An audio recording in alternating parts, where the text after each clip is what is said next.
Bonjour la famille, il est exactement 12 heures au Canada, le 18 décembre 2025. C'est avec plaisir que nous allons la vidéo où vraiment bolanda émission où avec précision pour nous comprendre peur où est na cas il y a régime à Tshisekedi. À tout moment, encore une fois, à tout moment, tout peut arriver à Kalemi, tout peut arriver à Tanganyika. Boyoka makambu gouverneur à lobby et puis toko décortiquer ango. Nous allons résister et nous allons nous battre jusqu'à notre dernière goutte de sang. Et donc, nous serons sur toutes les lignes de front et ces rebelles-là, ils ne vont pas arriver au Tanganyika. Nous allons le mettre à l'extérieur de cette province. Il n'y a rien qui va se passer dans cette province. Retenez la date d'aujourd'hui. Tozonga sika na plateau na biso après koyoka gouverneur ya Kalemi, je pense que ça gouverneur ou vice-gouverneur, mais en tout cas ça notable munene na Kalemi. Et loko auti koloba ya résistance wana. Et loko auti koloba ya résistance. On ne résiste pas à une personne qui est faible. On résiste à la force. On résiste na Bible balobaka. Résister au Satan. Satan a très fort par rapport à l'homme. C'est pour cela qu'on dit de résister. Résister. Alors, et là, on a vu ça, qu'on résister jusqu'au dernier souffle. Donc, il y a que Batouana, Bazana Makasi. Batouana, Bazana Makasi, Baroiko Beta. Mais il faut qu'on résister jusqu'à la fin. Azako Kende, na même analyse, il y a Mutu Oyo, ya nani, ya Nations Unies, Anthony Guterres, alobaki yango na RFI France 24. Alobaki likamboyo, boyoka. Mais on est dans une situation extrêmement difficile. Vous voyez, l'M23. L'M23 a été, comme vous savez, la raison de ces dernières manifestations. Le fait que les Nations Unies ne sont pas capables de battre l'M23.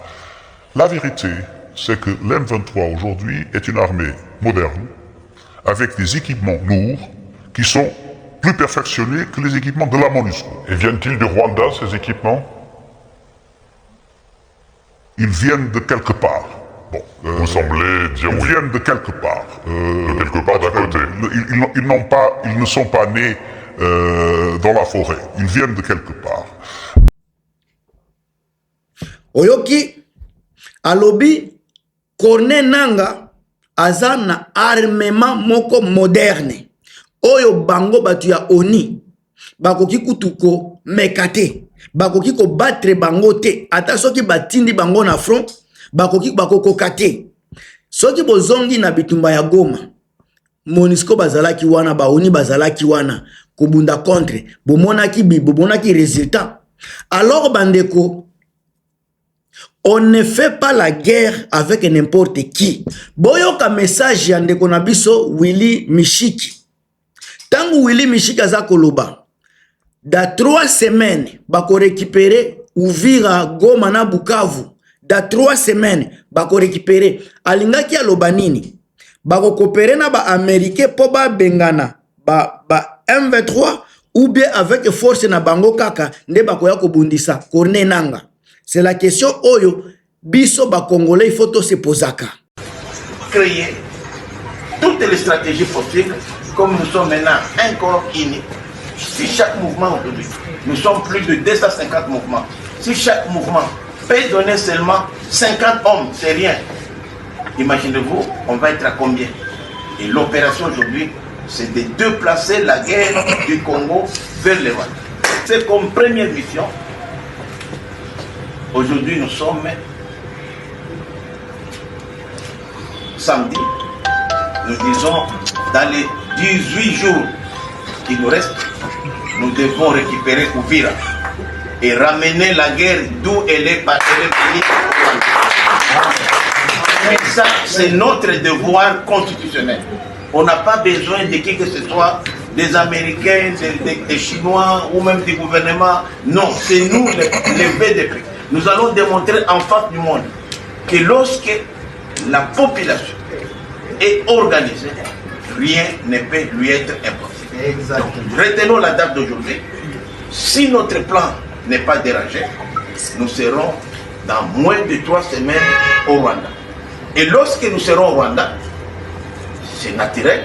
Les Rwandais qui sont aujourd'hui à Uvira, qui sont à Lubero, qui sont à Masisi, à Goma, n'auront pas d'autre choix que de revenir chez eux pour défendre leur pays, n'est-ce pas? C'est comme ça. C'est pourquoi nous avons besoin d'accompagnement, d'une très bonne communication pour que les Congolais et les Congolais comprennent que les VDP, de les volontaires pour le défendre de la patrie, c'est l'émanation de la population.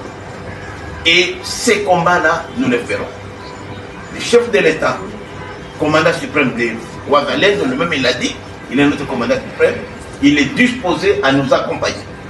Nous n'avons pas à demander la permission à qui que ce soit.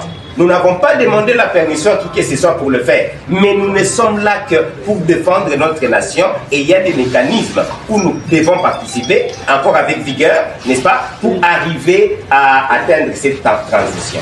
Donc les remerciements au ministre, au vice-premier ministre de la Défense, parce que, je vous assure, ce n'est pas une tâche facile. La tâche que vous venez de nous donner, de nous accorder, va demander non seulement en priorité que nous puissions être capables de mieux nous organiser à l'interne, là il s'agit d'une matière interne de VDP. Parce qu'on a tellement de chefs, de généraux, et on a des groupes politiques, il faudra que ça soit cadré, n'est-ce pas, vers un seul objectif. Sinon ça donnerait du poids à l'ennemi. Donc, nous pensons effectivement avoir la chance d'avoir cet aval que vous venez de nous donner. Mais il y a un travail. Il y a des chartes qui vont être signées par tous pour encore une fois savoir comment nous allons fonctionner. Donc ne vous en faites pas, il n'y aura pas de désordre. On sait qu'il y aura une période de transition, mais nous sommes là pour essayer de tout faire, pour pas essayer. Nous devons ramener de l'ordre pour que nous puissions chasser l'ennemi. Thérèse Dissabe, c'est qu'on a pêché un beauté. Grâce à qui bon Itali, Pierre Okene n'a pas signé bambote à trop. Posons-nous la question, Michi qui tango lobby bakoya ko récupérer mboka à partir de mukolo asala ki émission. Lelo est commis déjà 6 jours depuis Willy Michi qui asala ki émission. Totikali exactement na 12 jours pour lobaki da 3 semaines da lobaki 18 jours à partir de mukolo asala ki ko sala émission. Lelo totikali na 2 semaines. Toba na kotuna Willy Mishiki. Da 2 semaines oyo etikali. Ndeko na biso bokomi wapi. 2 semaines oyo Mishiki alobaki baza ko récupérer Congo Mobimba. Na semaine moko falaki déjà tomona basi ba récupérer ne fiske walikale na ba masisi ese komaki tombe. Na 2 semaines falaki bazala déjà ba Luvungi basi ba récupérer Luvungi ba récupérer ba Minembwe. Na 2 semaines falaki déjà ba leka Uvira bazala pembeni ya Bukavu. Na semaine moko nde falaki ba récupérer Goma, mais semaine déjà moko eseleki. Totikali na 2 semaines, nanu ba bougete, mais asalaki déclaration au nom ya gouvernement. Alobi bazo kende tina Rwanda. Da 3 semaines, Willy Mishiki alobaki makambo wana. Bandeko, tangu naza koyebisa kabino chaque jour. Bato bazo salaka, bazo tindaka bitumba renye na mboka na biso, eza bato bolokola ba Willy Mishiki avec ba déclaration moko bidon. Avec armement nini, oyo ba FARDC ba okende ko bunda. Basi il bitumba da 3 semaines na Congo, ba memango tina Rwanda, la question la plus fondamentale yango wana. Au moment naza ko sala vidéo, nanu ba récupérer même territoire mon côté. Nanu ba récupérer même agglomération mon côté. Mais Mishiki baza kotinda ye akende koloba ki bako bunda da 3 semaines bako silisa bitumba na Congo ti ekokoma na Rwanda bako beta ti Rwanda da 3 semaines sika bande konangai parce que tout ce qui se dit na kati ya gouvernement eza documenté. Oni basi bakomaki makambo wana ndenge nani Willy Mishiki alobi bako kende ko bunda ti na Rwanda. Donc eza déjà ba traite baza ko menacer eza menace eza ba trade aza ko menacer Rwanda ke ba okende ko bunda kuna da 3 semaines. Sika kaka gouvernement ya Congo baza ko loba Rwanda za ko menacer biso kaka bino bozo ko loba balongola ba système ya défense. Ba kolongola système ya défense ndenge nini bandeko tangu batu lokola ba Willy Mishiki baza ko menacer Willy Mishiki aza mutu ya gouvernement azako solola au nom du gouvernement. Tango gouvernement na biso bazako loba bako kende boyoka bazo bako kende na bitumbati na Rwanda. Boye bisanga na position nini avec machine ni Rwanda ako retirer batu na ye.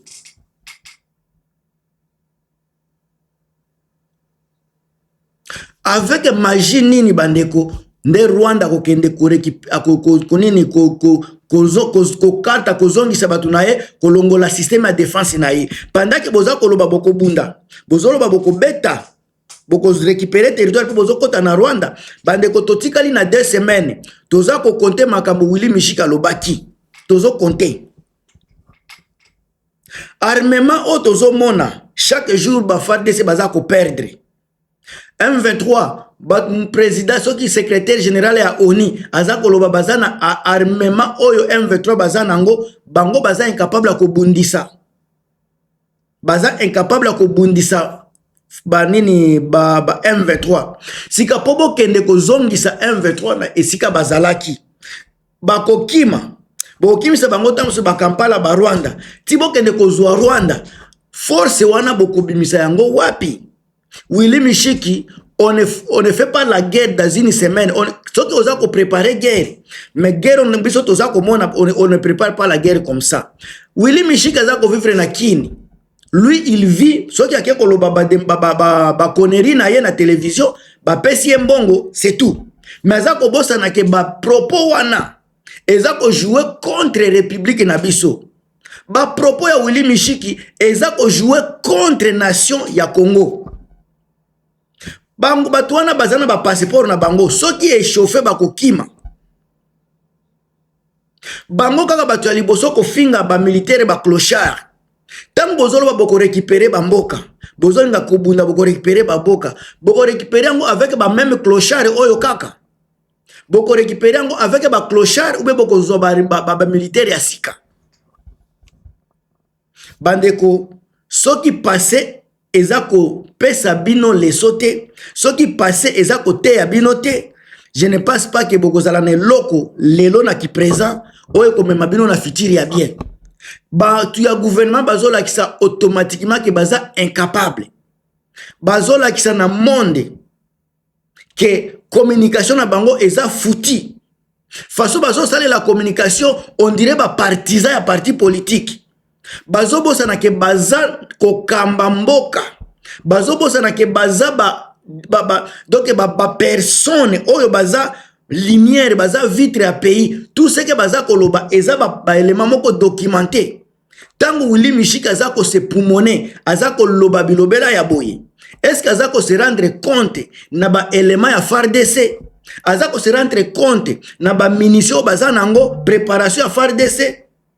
Est-ce que bazako se rendre compte pour bakene na Rwanda il faut ba poussa ba beta ba corner nanga il faut bazongisa corner nanga.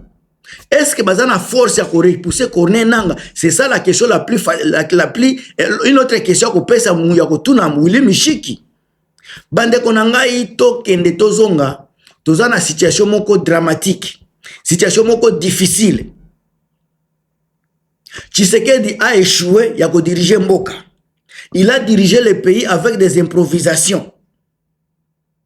Il a neutralisé l'armée congolaise. Au lieu de neutraliser la FDLR, il a neutralisé l'armée congolaise.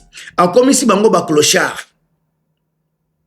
Lelo, nini gouvernement na biso, ba komi makasi na armée ya bilobela. Koloba, ko dénoncer, ko décider, koloba, eko chanjaka Congo te. Congo eza na posa ya ba homme fort. Congo eza na posa ya ba dirigeant fort. Congo eza na posa ya ba nationaliste. Oyo tozomone pa Tshisekedi eloko nyonso États-Unis a lobby, États-Unis a décidé. Ça montre qu'il n'est pas souverain, il n'est pas nationaliste. C'est comme si lui, il n'a rien à décider. C'est comme s'il a déjà vendu le pays. Soki batu baza koloba, États-Unis a lobby, Amérique a lobby, États-Unis a lobby. Cela veut dire que Tshisekedi eza neloko kolobate.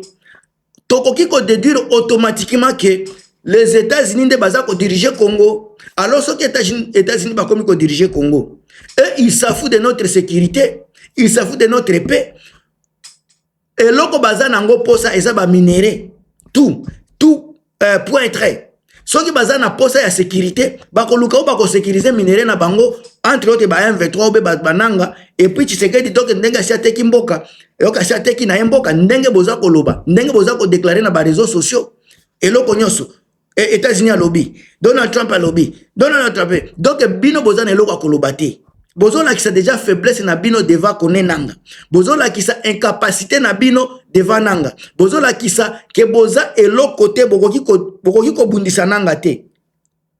C'est pire et clair bokoki ko bundisa nanga te parce que à tout moment les américains de bazoloba donc pour nabino américain azana c'est lui qui a la force ya ko neutraliser nanga na Congo muto azate donc Tshisekedi aza incapable à neutraliser nanga Tshisekedi aza incapable à bundisa nanga yango bozomona ba communicateur nyonso ya Tshisekedi Donald Trump a lobby ba américain ba lobby Donald Trump a lobby mes chers amis soki bomoni que président nabino aza incapable.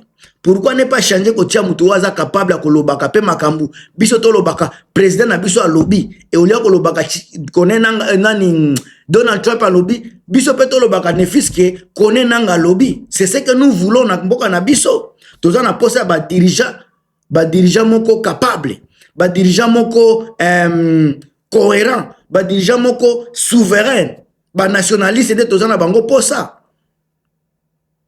Bande konanga na komi na suka bo partager bo commenter bo pesa point de vue na bino otozo mona na mboka na biso e komi na ngo ba théâtre kaka on est ensemble et à plus.